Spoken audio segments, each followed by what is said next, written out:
انسان کی زندگی گزرتی چلی جا رہی ہے، اور یہ جو دور جس دور سے ہم گزر رہے ہیں، یہ وہ دور ہے کہ جس دور میں انسان کو سوائے نفسانی خواہشات کے دین کی چیزوں کی طرف مائل اور جانے کا موقع کم ملتا ہے۔ دنیا زیادہ اغلب ہے ہمارے جسم پر، ہمارے اذہان پر، اور وہ لوگ کہ جنہوں نے اپنی زندگی کو اسلام کا بچھونا بنایا، ان کی زندگی ایسی کہ دنیا میں بھی وہ کامیاب، اور دنیا سے گئے تو وہ بھی اس طرح سبق دیتے ہوئے بتاتے ہوئے کہ لوگوں دیکھو میں نے جو زندگی گزاری تھی اس زندگی کا صلہ یہ ہے کہ میں دنیا سے مسکراتے ہوئے جا رہا ہوں۔ بچہ پیدا ہو دنیا میں آئے تو وہ روتا ہے، نیک بخت انسان جب دنیا سے جاتا ہے تو لوگ روتے ہیں، وہ مسکراتا ہے۔ تو قبلہ شیخ الحدیث و تفسیر رحمت اللہ تعالی علیہ جن لوگوں نے آپ کو دیکھا جس وقت آپ کا وصال ہوا، آپ کا چہرہ کیسا تھا؟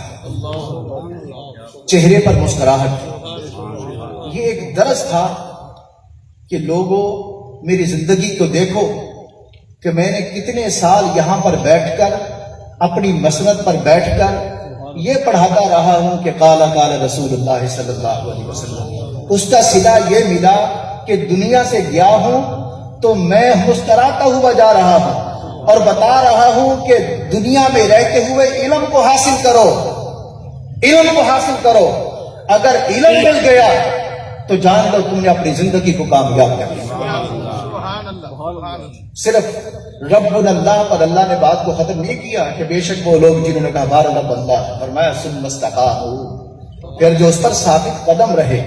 یہ ثابت قدم ہونا ہی حقیقت میں یہ زندگی ہے، یہ زندگی ہے۔ تو علم سب سے بڑی چیز ہے، سب سے بڑی چیز ہے۔ اسی لیے عون بن عبداللہ رضی اللہ تعالیٰ عنہ نے عمر بن عبدالعزیز سے کہا کہ میری بات سنو، ان استطاعت، اگر تو طاقت رکھے، ان تکون عالما فکن عالما، اگر تو عالم ہونے کی، عالم بننے کی استطاعت رکھتا ہو تو پھر کیا کر، فکن عالما، عالم بن جا۔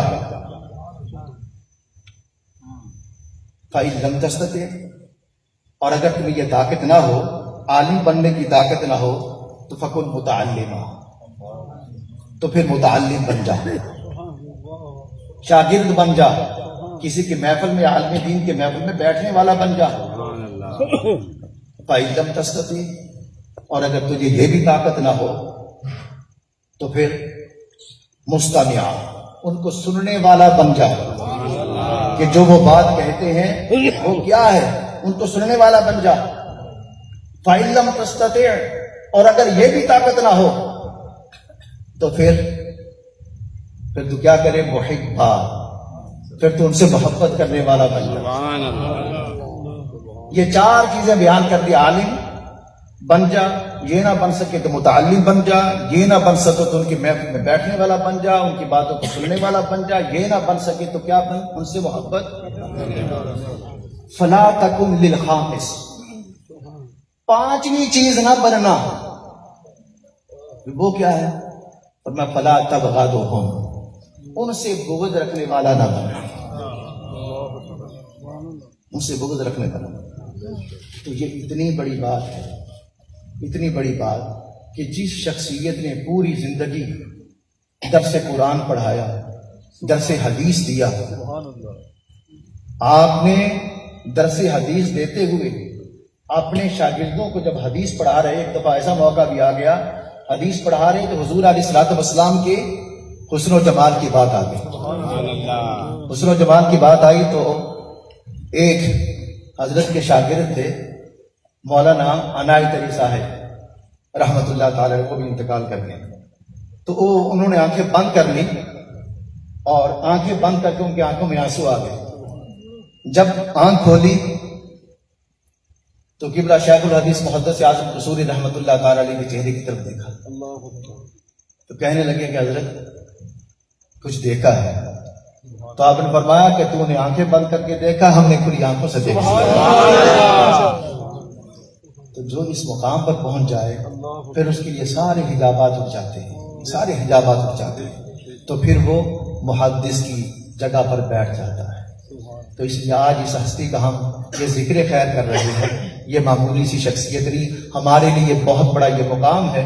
قصور کی سرزمین پر انہوں نے آ کر ڈیرا جمایا اور ہم جیسے بھی نالائق لوگ تھے ان کو اس جگہ پر بٹھا کر انہوں نے اس مسند پر بٹھا دیا. اور جنہوں نے ان کو دیکھا ساری زندگی, جیسے کہ بلا مفتی صاحب نے بیان کیا کہ سادہ زندگی کہ چادر نیچے سفید رنگ کی اور گوشتی رنگ کا قمیص اور سر پر پگڑی سفید. ایک دفعہ جب آپ انگلینڈ میں گئے کہ بلا مفتی صاحب تو وہی چادر وہی قمیص گوشتی کا, تو میں نے کہا کہ آپ کو شلوار پہن کے آ جائیں تو زیادہ ٹھیک ہو. کہنے لگے کہ ہم نے یہی لباس ساری زندگی پہنا ہے اور یہی لباس پہنا ہے, ہم نے اس کو نہیں دیکھنا کہ وہ کیا ہے. تو وہی چادر اسی کے ساتھ آپ تشریف لے کر کے, اور جو آپ کو دیکھتا تھا وہ دیکھتا ہی رہ جاتا. آپ جس جگہ سے گزر رہے تھے تو ایسے لوگ دیکھ رہے تھے کہ یہ کیا شخصیت ہے. سبحان اللہ. یہ کس نے عزت کرا رہا ہے؟ دین کرا رہا ہے.